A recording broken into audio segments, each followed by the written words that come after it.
just another story of the same. Ain't nothing wrong with having a good time. But rolling. Just be respectful. What's up, y'all? Welcome back to another episode of the Baltimore Bureau podcast show. I'm Eze Jackson here with my co-host Dr. Khalilah M. Harris, Esquire. And this morning we have a very special guest. My man JPEGMAFIA is in the building. Yeah. What's up, Peggy? Yeah. Peggy home. Peggy is home. I'm back. I'm back. JPEGMAFIA has been touring like crazy. Yeah. Newest album out, Veteran. Yeah, man. Newest video, 1539 North Calvert Street. Mm-hmm. Which we're going to close this episode with. You're going to hear this song and probably see a clip of the video.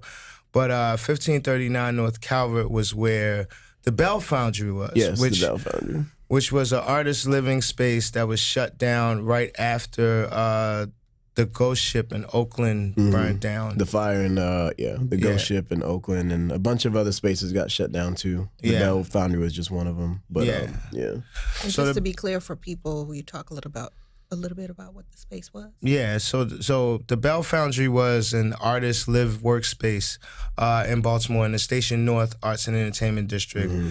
We covered that when it was first shut down. I followed up with the mayors. The mayor created a task force to address artist living spaces, workspaces, safe spaces. And then that led to our coverage of a Black Arts and Entertainment District that's being developed here in Baltimore. Yeah. Shout out to Leaders of a Beautiful Struggle. Lady Breon, who's leading the charge on creating a Black Arts and Entertainment District on the Pennsylvania Avenue corridor. For those of you who are not from Baltimore, North Avenue and Pennsylvania Avenue is right near where the Freddie Gray uprising happened. Yeah. But historically, way before that, Pennsylvania Avenue was a stop on the Chitlin Circuit. It was a thriving Black Arts and Entertainment District back in the day before there were arts and entertainment districts. So this would be one of the first of its kind. And your video, 1539 North Calvert, pays homage to the Bell Foundry. Yeah. Tell me a little bit about that. It's supposed to be like a sort of a recreation of just a day-to-day, like what we would be doing in there, just chilling, relaxing, talking, recording, whatever we're doing. But like, it's very difficult to recreate that on camera. So I just wanted to recreate like memories, flashbacks kind of. So that's why it's like a dark space, and it's like, you know, that big table that's in the video is like, it's a replica of the table that's really in the Bell. It's just a recreation of the Bell, but like I said it in the video description, there's no way to like correctly portray that on screen. So this is just the best recreation we could do. But the Bell itself was such like a haven for me and so like essential to everything that's happening now and everything that happened before, like as far as with me, that I just want to memorialize it. I noticed no one was memorializing it when it went down, but when the Bell like got shut down, I was like really, it was like a reality check almost. It was just like, damn, they can take this shit away from you, like just like that. Like I never in my life did I imagine the Bell would be on CBS and all that like shit. Like, right. You know what I mean? Like, oh, like never. And then like just seeing, and then it was also interesting seeing like people who have no idea what they're talking about comment on the Bell as if they were there, and I'm just like, none of you were there. And then like it put a lot of things into perspective for me. So like the Bell is very important. I thought it was very important to memorialize. Yeah, it's a great video, man. I got some great memories of the Bell myself.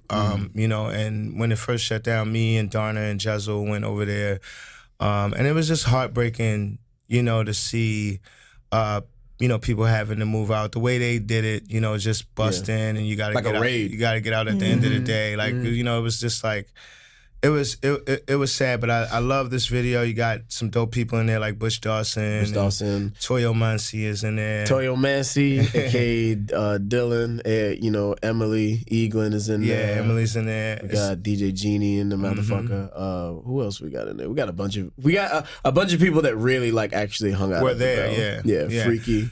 Abdul Ali shot his video for did did that on Father's Day. Yeah. And had a cookout, and I came through. It was one of the best Father's Day I had. Man, that's awesome. Man. I was supposed to be there, and I was like doing something. I forgot. Yeah. I was going through life. Life was hard at the time. That's great.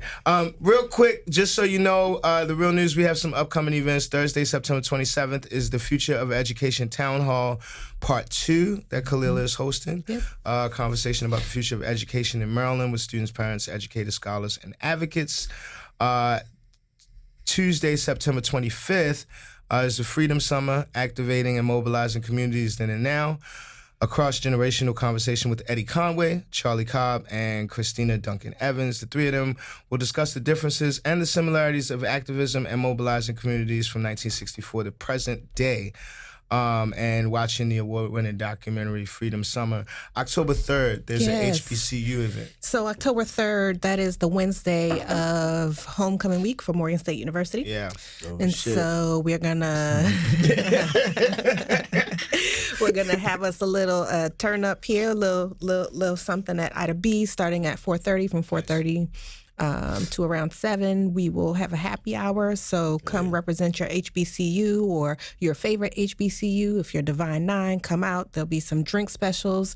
Really want to get people into the house to take a look at Ida B's, an amazing restaurant, and our sister organization here at the Real News Network. Following that, at 7:30 p.m., we'll have a panel talking about HBCUs and their role in educational equity and creating economic opportunity in the state of Maryland. So we're going to have a little bit of turn up, but we're definitely going to bring you the real news for some real people with some solutions and talk about the role of HBCUs in advancing our state. That is important, yo. There's a lot of niggas that be complaining. I don't know if I can curse on here. You can curse. Okay. There's a lot of niggas that do a lot of complaining. Yep. But rarely do I ever see someone come forward with what's like a path for a solution or something like that. So that's important. Solutions. Yeah, solutions. Yep. Also, yo, do you want to switch? You got the earbuds in, yo. You want one of these? You want one of these big boys? No, she likes. Oh, you like the earbuds? Yes. Yeah. I didn't think anybody liked earbuds on purpose. No, right?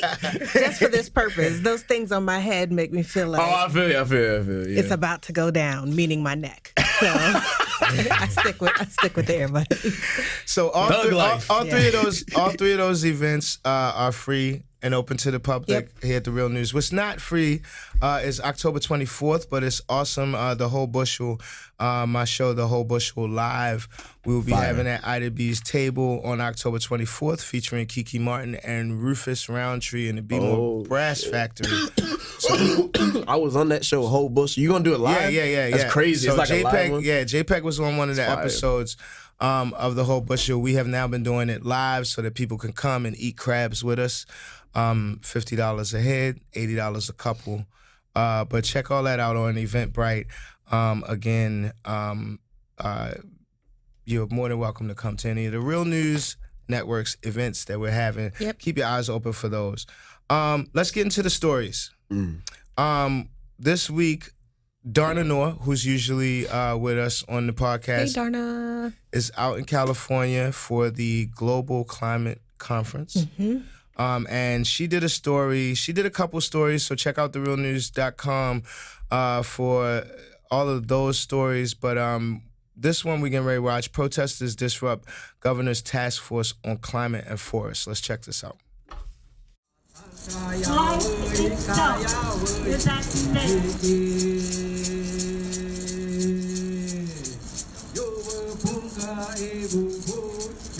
We reject and call for the cancellation of the governor's climate and forest task force. No carbon colonialism, no red, no commodification of the air, no land grabs, no carbon pricing. Mother Earth and Father Sky are not for sale.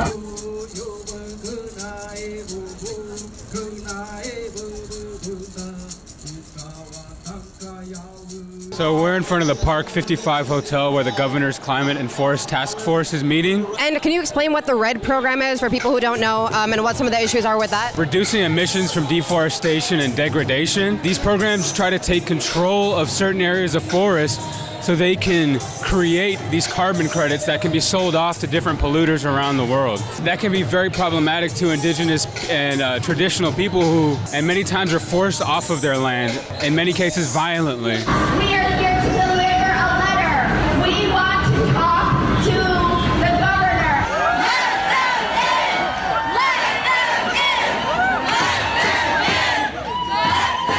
We met with several states, and we met with some people of the Yurok Nation. We met with people that were here in this grand carbon scheme that is beyond anything I've ever seen, where 1/3 of the forest would then be under control of people who are not caretaking it. 100 years ago, we went through the exact same situation with the federal government. We're trying to help our relatives from the South through the maze that might help them before this happens to them, and also to protect us. One of the fascinating things, not fascinating, but just like one of the things I've really been paying attention to lately is white America's response to racism and oppression in this country.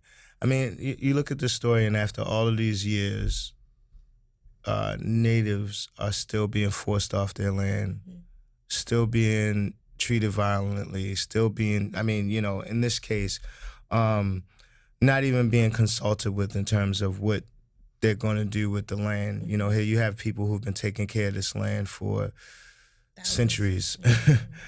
And, you know, it's just like capitalism. You know, by the way, if you support capitalism or white supremacy and you find out that your daughter listens to JPEGMAFIA, it's probably your worst nightmare. I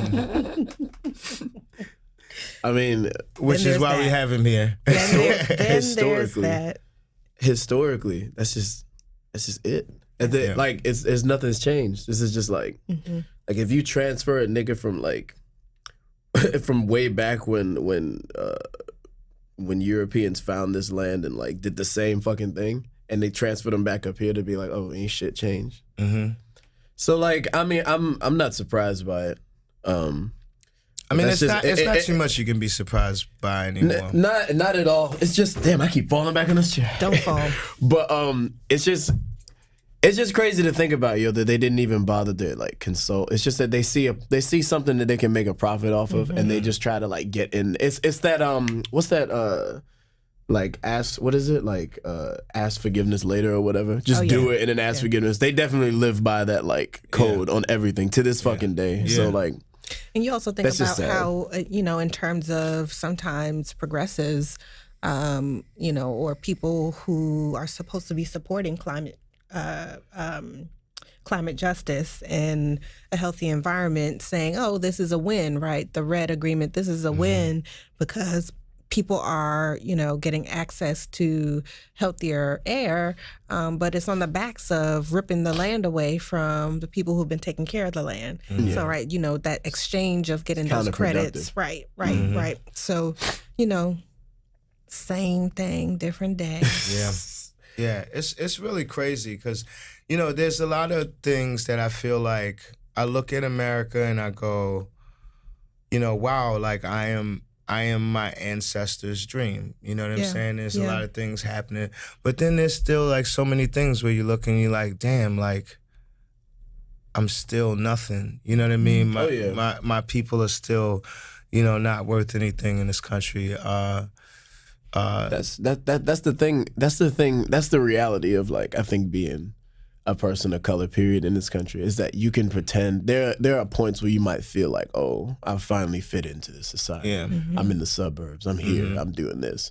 But like, the more you think that, eventually you'll be reminded of like what America really what they really think. They'll remind you, and that's like white people don't get that reminded. Like, it'll happen no matter like how rich you are. Yeah, billionaires. I mean, right, when you talk about money, you know they're at the Global Climate Action Summit, demanding climate justice. Right, you would think that's a place where those people are the choir, right? You don't have to preach to the choir about climate justice at the Global Climate Action Summit, except so many trade-offs are happening there. Yeah. That to remind people, like, you know, the policies we create are sending a message of whether or not we care about you. Like, Yeah. are you actually a value to our society? Are we valuing the earth in a way that this summit, in title would seemingly be? But when you hear the policies coming out of it, you have activists there who are saying, I need to stand in your face and say to you, don't rip away our land. Don't allow for polluters to be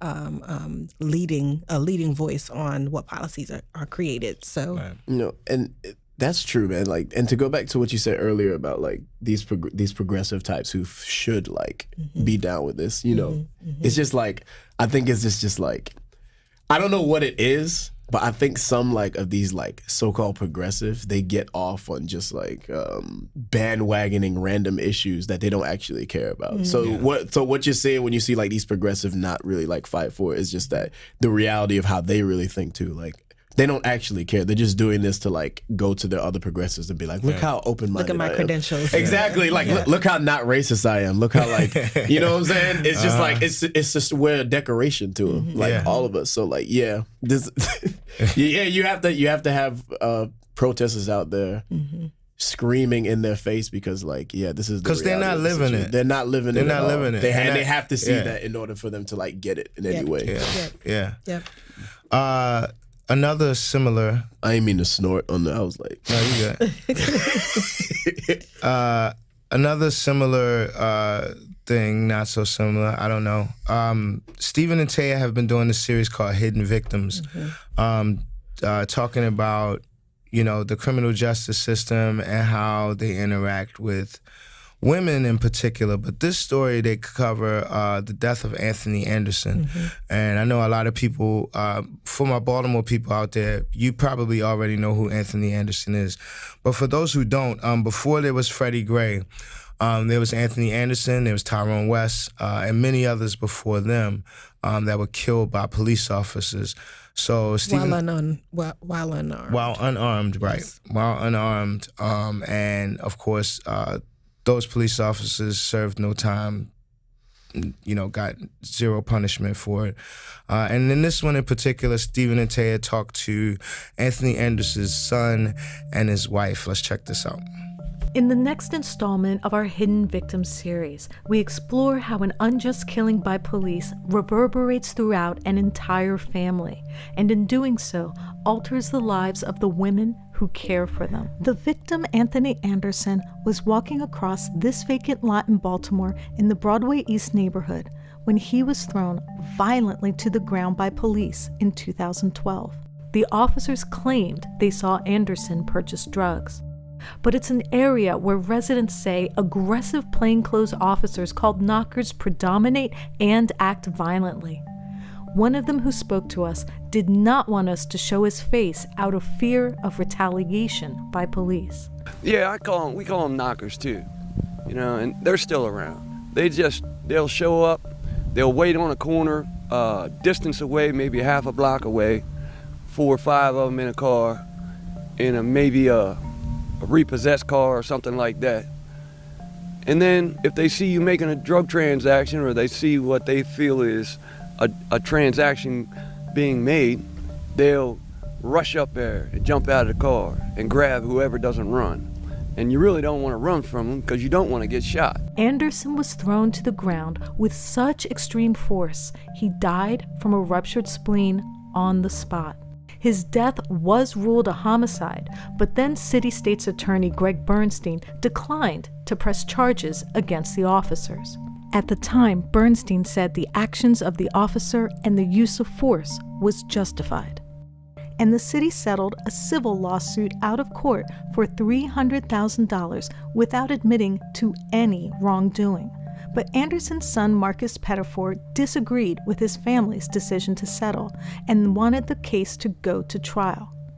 A death at the hands of police of an unarmed African-American man not suspected of a violent crime is not an uncommon event in America.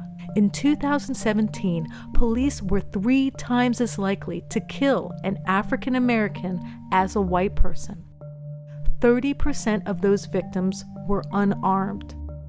In fact, like Anderson, in 2014, roughly 2/3 of the African Americans killed by police were not armed and were not suspected of a violent crime. And so Marcus, like many others, is forced to suffer without full accountability. Which is where this story begins, not just with the loss of a family member, but against all odds, it's the story of love that a tragedy spawned. My father was a very energetic person. Like, he could come into the room and it could be a room full of sad faces or mad faces, and before he would leave, everyone would have laughter on their face or smiles. He just wanted everybody to, you know, not take life so seriously, and he just wanted everyone to, you know, just to be happy, you know, and I feel as though that he didn't deserve what happened to him at all. So yeah, Eze, to your point around the similarities about how policies, I think they are similar from the previous story, similar to the extent that policies can teach people what the powers that be think of them. Mm-hmm. And the fact that you have the state's attorney at the time, Bernstein, acknowledging that there was a homicide and that was the cause of death from the medical examiner, mm-hmm. but declining to prosecute. And, you know, I love the way Stephen and Taya are trying to tell the story of the impacts of how the criminal justice system not only impacts the victim, but it impacts the family. The family. And yeah, oftentimes, she lost this baby. Right. Oftentimes there are women bearing or experiencing unbearable situations. So Anthony Anderson's daughter-in-law losing her baby due to the stress of, you know, the violent death of her father-in-law, whether or not he was doing something illegally is neither here nor there. The manner in which the police department engaged him was inappropriate. And then we see there's a settlement coming out from that. And you know, again, these police settlements also teach a message. Like, we're going to put a dollar amount on your life to help you to not shake the system up and make sure everybody's lives are valued. Yeah, that we can protect these officers, and make sure they keep their jobs. Mm-hmm. and take care of their families. But, you know, your family is worth this much money. Mm-hmm. It's a crazy thing, man. I can't even, I'm like,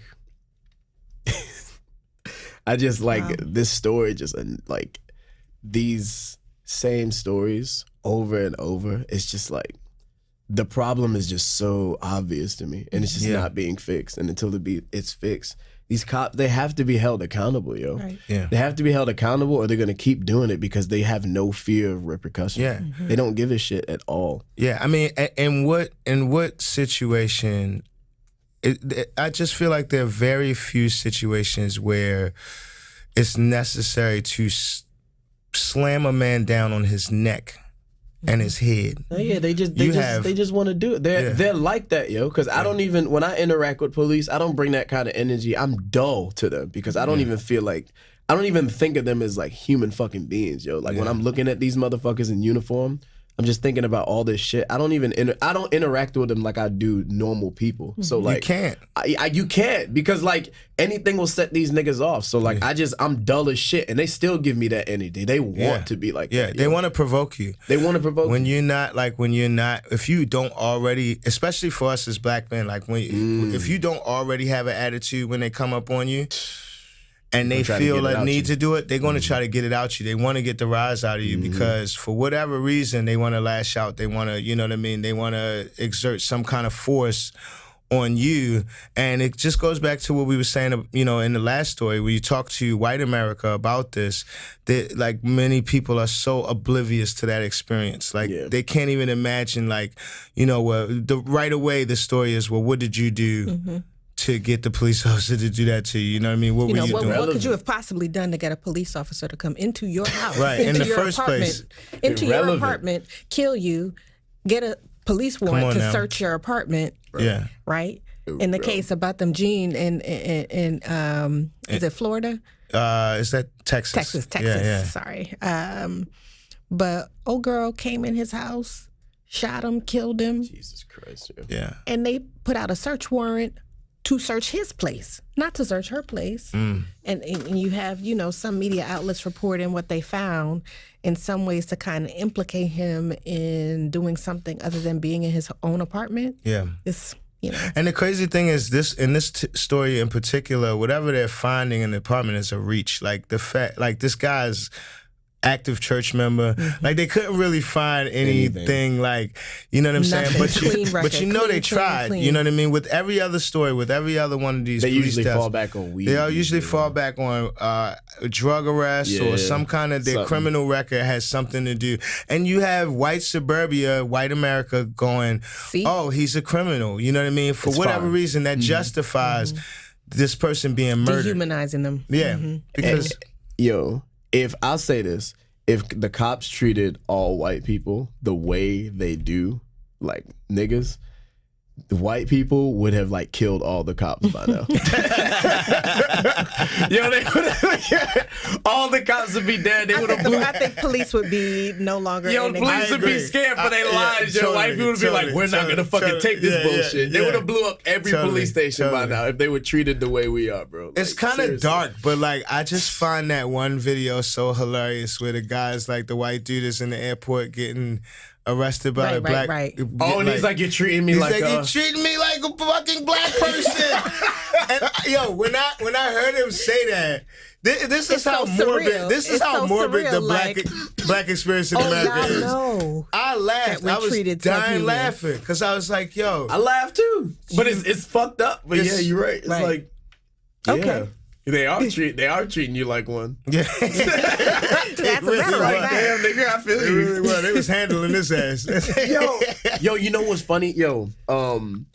I was watching, you seen that shit on Netflix, Evil Genius? Mm-hmm. You remember that story? Y'all might remember this story like a long time ago, to do with the collar bomb.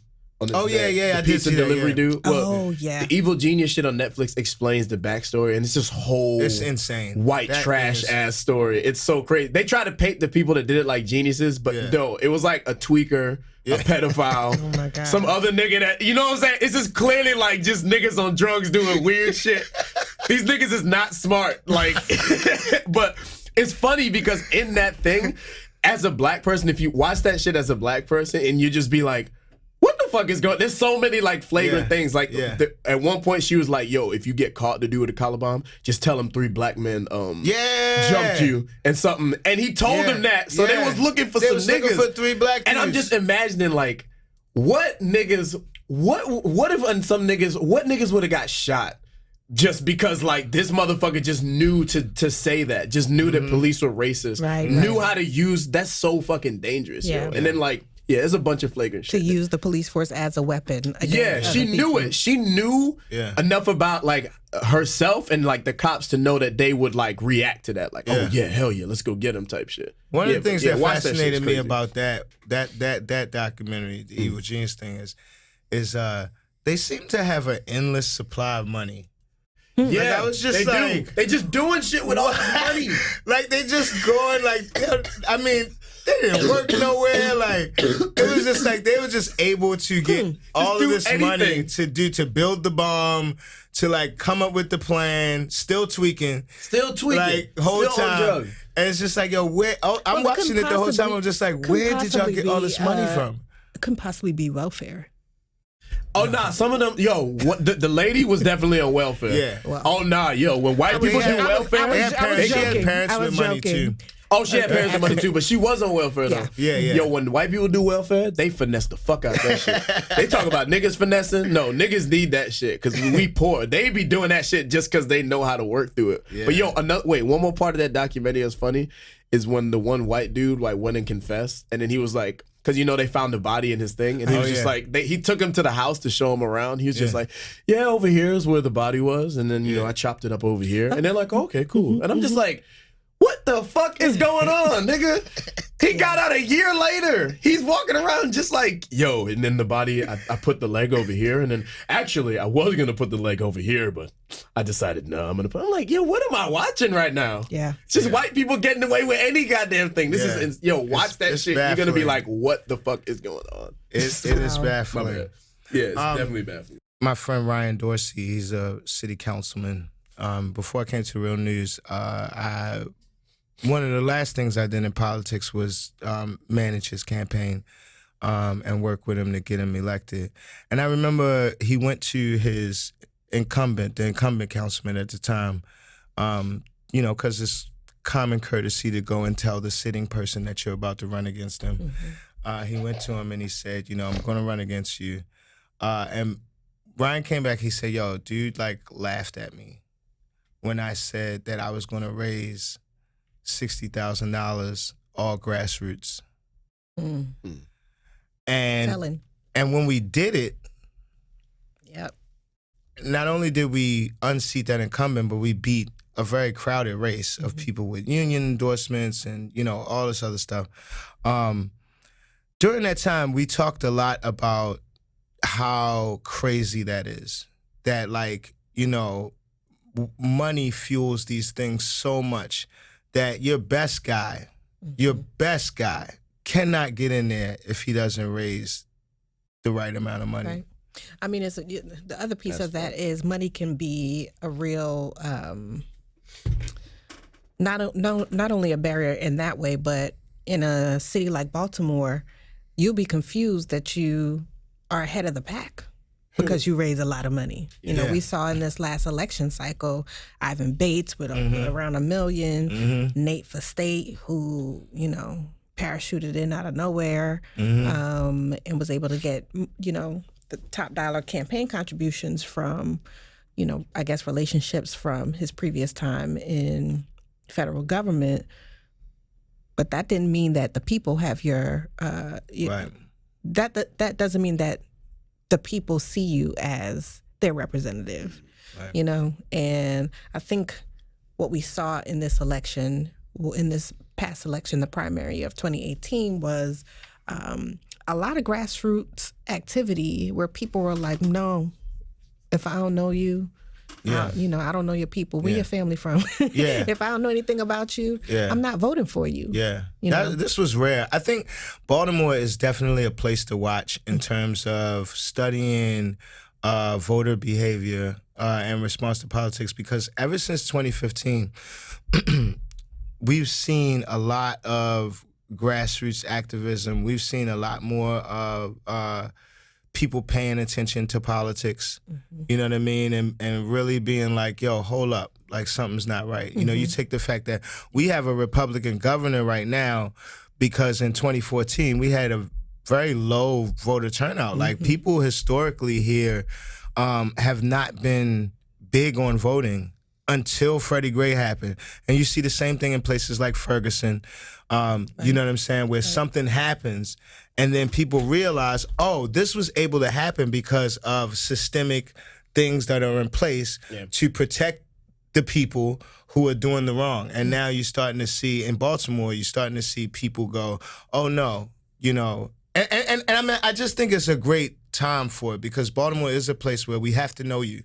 You know what I mean? Well, we have to know you, but beyond that, I mean, I think the campaign finance reform efforts underway in city council and at the municipality level are really about ensuring that the people who step up to run actually have a chance. You know, that they have a chance, and that if they are voices that the community is lifting up, right, that they're not blocked out because they don't have relationships with real estate developers or you know, the old money guard or, you know, the nonprofit industrial complex here, that those relationships don't become a prerequisite for you being able to serve the people. The way all this shit works right now is just kind of fucked. I think it's important, but I'm not glad, but when situations like that spark like a bigger voter turnout, that's good and it's important because that indifference, that like you said before, the low voter turnout,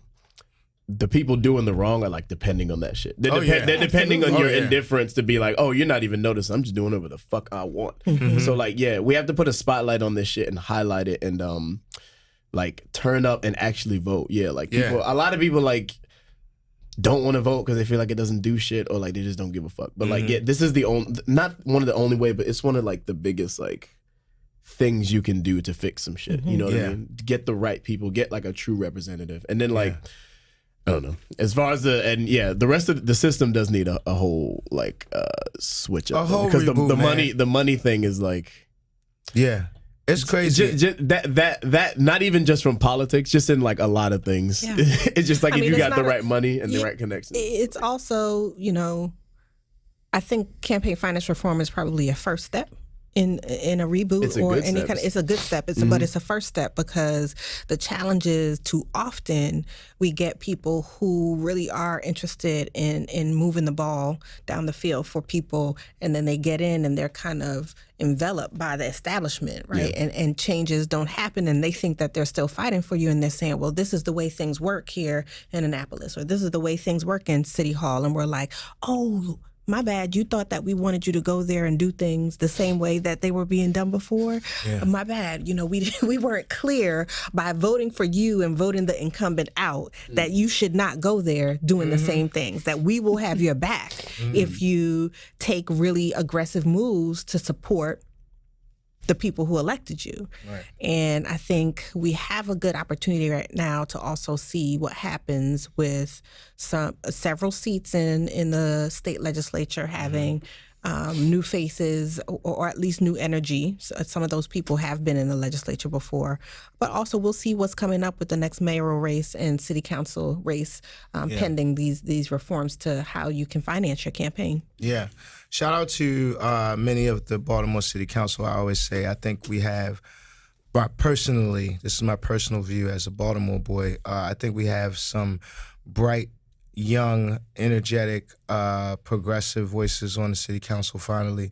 But, as you were saying, historically, they have thrived on low voter turnout, man. Oh, yeah. Like, it's been like, for years, dynasties, families being elected just because of name recognition. Right, it's your turn. Yeah, and, even, we look at, when Freddie Gray happened, we had Stephanie Rollins-Blake was our mayor. Yeah. When she ran, in the primary, there was a 12% voter turnout. Yeah. So 12% of the registered adult voters in Baltimore City turned out to vote. Of that 12%, 7% voted for her.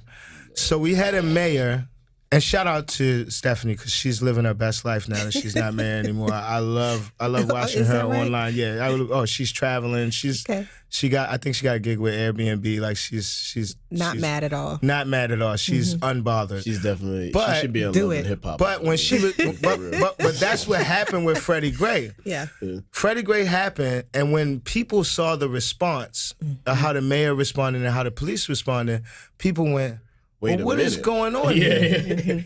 And then, those of us in the activist community, organized community, we were able to say, hey, this is what happens when you don't go vote. Right, y'all gonna come through next time? Yeah, you gonna come through next time? And they was like, you damn right. You know what I mean? So it's interesting to watch.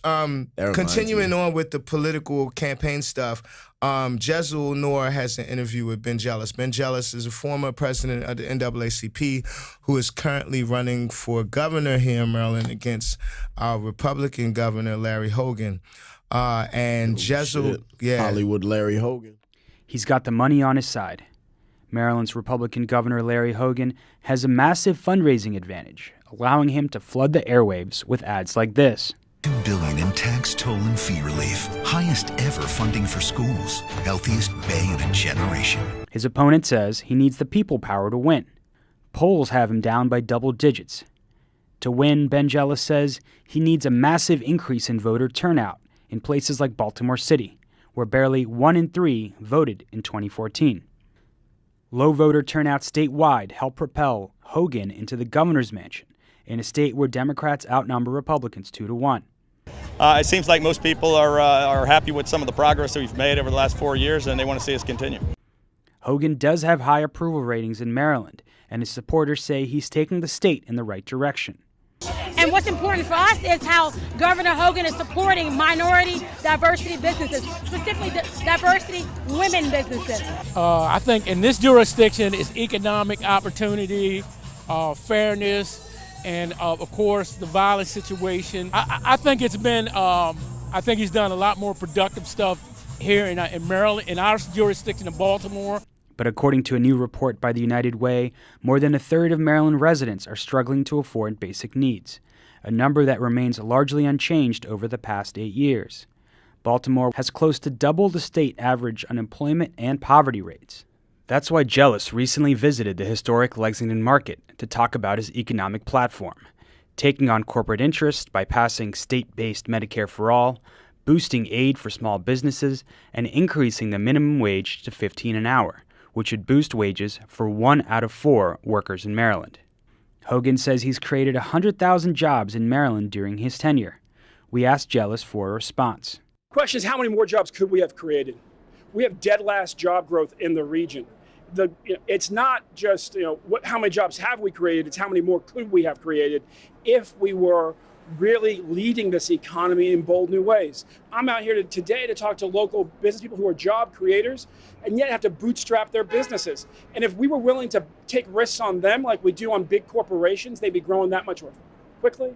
We'd be creating more jobs in places like West Baltimore. We questioned Jealous about what he'll do to fight chronic unemployment. The black unemployment rate in Baltimore is more than double the national average. My family's been rooted in West Baltimore since 1941. I mean, extended family even earlier than that. But my grandparents moved up here in 41. And when their old neighborhood, Upton, was on fire during the uprisings, I sat down with friends who were leaders in the city, business people in the city like me. We mapped out the city. You could find all sorts of shortages and gaps. The one thing you could not find a shortage of were small business people and entrepreneurs.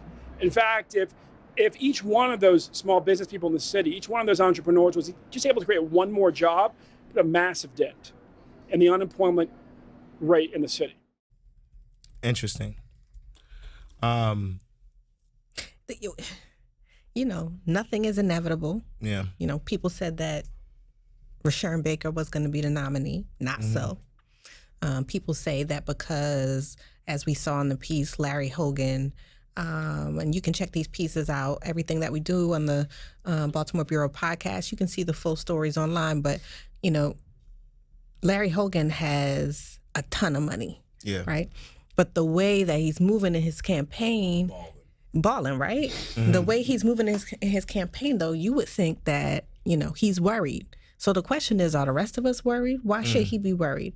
Well, Jealous definitely has a grassroots campaign moving to talk to those same people. Like, are you going to come through and vote?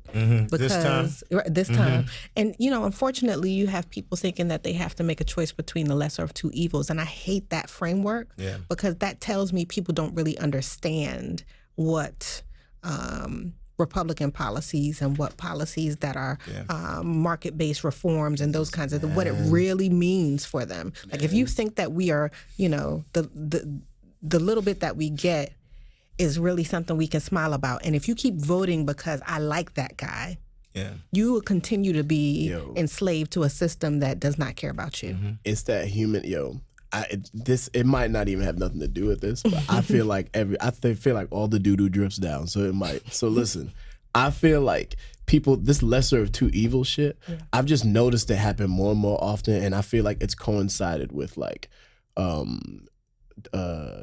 the left allowing the right to be, or like humanizing people on the right who don't need to be humanized. Like when false equivalency. Exactly. Like when Trevor Noah interviewed Tommy Loren, I was like, nigga, why? She don't got nothing to say. And why She's give just that racist. platform? Why give that platform? Why give that platform? All you're gonna do is get on there, and then she knows what she's doing, so she's gonna humanize herself, and then you're gonna go away going like, oh, she's a human being. Maybe she's blah, blah, blah. Maybe we should reach across the aisle. No, that's not reaching across the aisle. It's not reaching across the aisle. It's just straight up just allowing niggas who shouldn't have a platform, a big ass platform on your platform. And that's where the lesser of two evils talk comes from. Right? That's what I'm saying. It's so it drifts down. It drifts down because when you look at, you take for instance the Donald Trump versus Hillary Clinton, just to make it real simple, right? I watched that happen. You take that whole thing, right? And you got, people on one side going, well, Hillary Clinton is responsible for, the Clintons are responsible for mass incarceration, zero tolerance drug policy, all these things that locked up hundreds, thousands of Black and Latino people, ruin lives, unnecessarily. And you talk to an everyday person and they go, well, do I pick the guy who wants to grab pussy and says and build a wall and build walls and says blatant racist stuff, right. Or do I work with the person who who's like smiling in my face all the while, like stabbing me in my back and raping my community. Though. It's politics, but real talk. When I think about reaching across the aisle, I think about reaching across the aisle to a Hillary Clinton. Yeah. Right? Like, I'm not rocking with the policies that you're promoting and you're trying to be middle of the road. I'm going to reach across the aisle with you because you seem reasonable and you are talking about, exactly. Consequential things in your decision making. Mm-hmm. As opposed to the racist, like, I don't need to reach across, to reach. Turn this way. Like, there's no need for me to reach across the aisle. And that false equivalence puts you in a position where you have a candidate for governor in the state of Maryland. Yeah. I think the media created this false blue state, red state dichotomy because what we're seeing now also with some of the black folk who are Team Hogan is, if I can figure out who's going to put me down, who's going to allow me to how can I get my peace? Maintain my power, keep my piece of the pie, then I'll roll with that person. If somebody is going to come in here and be, switching up the status quo, I ain't got no time for that. Nah. Y'all seen Larry Hogan's Jeopardy? You seen that little Jeopardy site? No. You gotta look. He had like watch that, y'all. He had like a Jeopardy site, like making fun of Ben Jealous or something. I what? Forget. Like I have to look deeper into it, but I remember seeing something about it, and I was like, maybe it's not Larry Hogan's. Maybe someone that's Hollywood Larry Hogan, yo. I cannot verify. Hold on. You see it? I just pulled it up. Governor Larry Hogan campaign launches a Jeopardy-style website. It's some shit like that. Plans. What's the website? What's the website link? I can't lie. I didn't go to the website. I just saw it and I was like, I feel like MarylandCan'tAffordJealous.com. How do I not know this? How do we not know this? JPEG. This just dropped on September 11th. JPEG. What's up? You spilling the tea this morning. Oh, my bad. You bringing all the good. My bad. I just happened to see that. They got like a receipt on there. Yo. Bill, let me see. Look, Marylanders can't afford Ben Jealous. There's a receipt on here. That's not free. That's a lot of Benjamins. What? Oh, that was crafty. That was crafty, Larry. Hollywood Larry That was crafty, Hogan, Larry. Oh yo, listen. Like I said before, the false equivalency. But you know what? So false equivalency. So I'm looking at this, and y'all check it out. Make your own decisions. Maryland's, what is it? People gonna vote for him because this shit is funny. Maryland not even because of his policies. They just gonna Maryland be like, can't afford Jealous. MarylandCan'tAffordJealous.com. So here's the challenge, right? The things listed that I'm looking at on that website are things that people should want in a democratic society that's working to build healthy and strong communities. But the idea that these things, you all don't deserve them. We're going to make sure businesses are taken care of, and they may give you some pennies. It's supposed to be trickle down economics, right? So these things are going to cost money because there's a dollar price next to each thing. HBCU settlement. $2 billion. You don't deserve that. Baltimore City Red Line. $3 billion. You don't deserve that. Pre-K for 80% of 4-year-olds, $440 million. You don't deserve that. What? Yeah. Everything listed here should be what people are fighting for. But you'll have people saying they are Democrats for Hogan, saying he's going to get in my pockets. You know what's going to get in your pockets? Continued crime, sick kids, pollution, debt. From college, those things are going to get in your pocket in ways that if we pay on the front end, particularly for some of these that are education-based, right? The only mandate in the state of Maryland, and I will say it every podcast, is education. Article 8 of the Maryland Constitution mandates access to quality education. So we should be paying for that first. And if you have a little bit less of something else, then let's figure out where the income is in this state. Maybe people who make $1 billion, or multimillionaires could contribute a little bit more. But instead, we have this weird, if you say anything about taxation, or if you say anything about... Nah, they don't want to get that money up. That's what it boils down to. Like, That's what it boils be down. clear. Put it on Front Street. Say, they no, not trying to I'm not giving any more. It's obvious. Right? Yeah. And I don't care if you don't have access to opportunity that my family does. Because it's gonna be like, this is my money and I need it now type shit. I earned it. I pulled myself up by the bootstraps. The bootstrap. Yeah. Suffice to say, I was stepping on your neck while I was putting my boots on. Right. But, I worked hard for this. Context. So you should be able to do so too. Context is left out of a lot of like their that is wild. Their ideas and shit. Like for context, when the Declaration of Independence was signed, for like all free men, they had slave. Context. Yeah. Right. It's like it doesn't even make fucking sense. But it's just like we need to fall back in our ideals. But why? Context. Right. You had slaves when context. Yeah. All right, easy. It's a wild time. Wild time. We out here, bro. But we are out here. The Baltimore Bureau Podcast Show is out here. And we appreciate you all for watching. Thank you to everybody who donates to The Real News. We are a nonprofit news organization. We don't take any corporate funding or do advertisements. So we're totally viewer supported. So thank you to all of those who've donated. If you have not, please donate to The Real News. You heard JPEG. Come through. Please come through. Where can you donate? Online. TheRealNews.com. Hit the donate button. All right, bet. And so that we can continue to do this. You're going to see us expand our reach into Baltimore. This podcast was developed through feedback from viewers like you. And we want you to check out the Real News Network Baltimore Facebook page. You'll see the Real News Network Baltimore Twitter handle, Instagram, and you're going to be seeing a lot more of the work we do with the podcast and voices from the community. Yes. Also, next week, September 20th, 7 p.m., you'll see a panel interview I did with some Black mamas about education in Baltimore. That was dope the other night. Yep, as a lead up to that September 27th education event. So those kinds of things, we want to make sure we can target the audience in Baltimore and across the Baltimore metropolitan region so that we can hear from you and we can continue to bring you news by you and for you. That's right. Boo-boo. Shout out to our family, our people that make this all happen behind the scenes. Stephen Frank rocks with us on the sound. Dwayne Gladden puts together the visuals.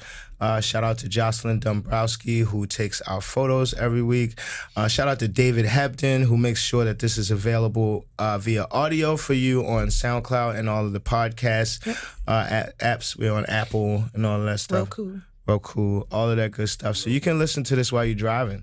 All of that is made possible by you. So thank you to our team, our staff. As I do every week, we go out with some local music. And I'm so happy Peggy's home. I'm really happy. Yo, you've been killing it touring, man. I just want to make sure I let you know, yo, I'm proud of you. I know I tell you that, but like I'm super proud of you, bro. Thank you.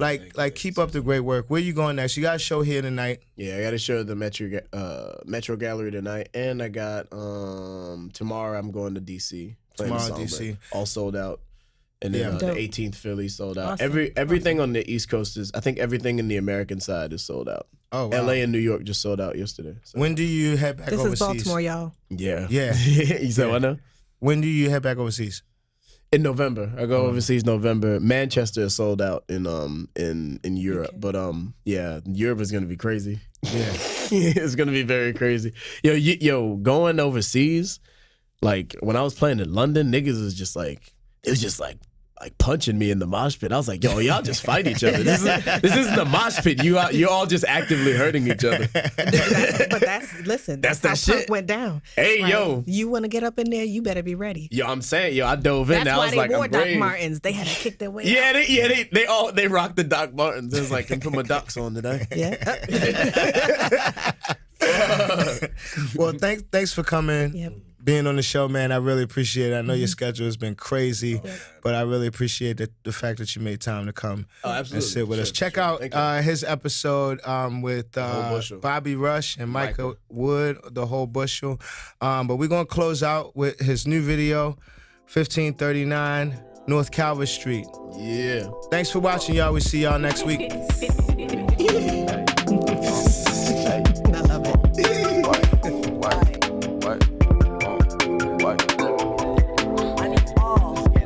I need all my bitches same color as Drake. If they not, then they getting rocked. Put that Pyrex in the pot. I don't give a fuck if you out there in a six, suck a dick. Pussy boy, you getting hit with the and I'm really with the shit. So you not gonna take my hits. Break my heart while I break your bitch. 2 black cars and they walk my wrist. Fucking this. Boy, I'm dragging bodies like it's metal girl. I don't care about your fucking status. Peggy got no fur. Yeah. Jugger not coming to bands, ayy. Gun do not come with no plan, ayy. Keep the Kim at the pad, ayy. Crackers never get a pathway. Credit like my name was Shad, ayy. Watch who you fucking tag, babe. Okay, get your demo out my face, shot. Trying to get that dick